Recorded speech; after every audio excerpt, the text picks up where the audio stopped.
ভারত ও পাকিস্তানের মধ্যকার জন্য স্থগিত হয়ে যাওয়া ইন্ডিয়ান প্রিমিয়ার লিগ আবার মাঠে গড়ানোর প্রস্তুতি নিচ্ছে। কার্যকর হওয়ায় টুর্নামেন্ট পুনরায় শুরু হওয়ার পথ সুগম হয়েছে। তবে এই পুনরায় শুরু হওয়ার প্রেক্ষাপটে সাবেক ভারতীয় অধিনায়ক ও কিংবদন্তি ক্রিকেটার সুনীল গাভাস্কার আহ্বান জানিয়েছেন টুর্নামেন্টের বাকি অংশ যেন সংযমের সঙ্গে পরিচালিত হয়।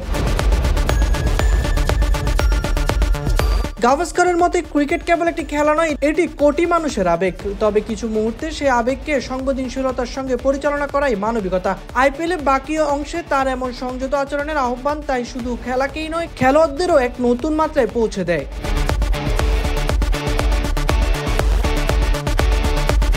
তিনি বলেন যে ক্রিকেটের আনন্দের উৎস হলেও শোকের সময় উদযাপন না করে সংহতি প্রকাশ করা উচিত। তার মতে টুর্নামেন্টের এই পর্যায়ে উৎসবের চেয়ে শ্রদ্ধা জানানো বেশি জরুরি, যা একাধিক ক্ষতিগ্রস্ত পরিবারগুলোর প্রতি সহানুভূতি প্রদর্শন করবে। অন্যদিকে খেলাটির মর্যাদাকেও আরো উঁচুতে নিয়ে যাবে।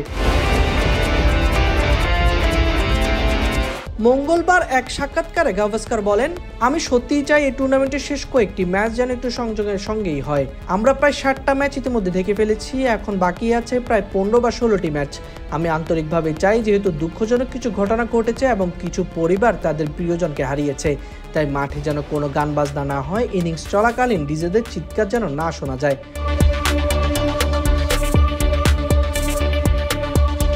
তিনি আরো বলেন, আইপিএলে এসব বাদ দিন, খেলা হোক, দর্শক আসুক, খেলা উপভোগ করুক। তবে টুর্নামেন্টের বাকি অংশটি যেন শুধু ক্রিকেটে সীমাবদ্ধ থাকে, কোনো নাচের দল নয়, কোনো বাড়তি বিনোদন নয়, কেবল খেলা হলো।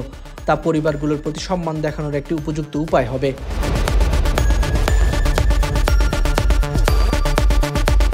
আইপিএল স্থগিতের সিদ্ধান্তকে যথার্থ বলে অভিহিত করে গাভাস্কার বলেন, যেভাবে হঠাৎ করে আইপিএল স্থগিত করা হয়েছিল তা সঠিক সিদ্ধান্ত ছিল, কারণ সেই সময় মধ্যে খেলাধুলা কোনো স্থান ছিল না। তবে এখন যেহেতু যুদ্ধবিরতি হয়েছে, আমার মনে হয় টুর্নামেন্ট আবার শুরু হবে।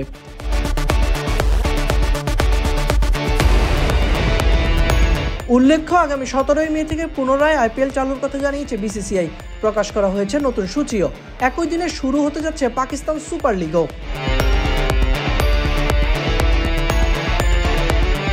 সাইদ ইবনে শামস, বিডি ক্রিক টাইম।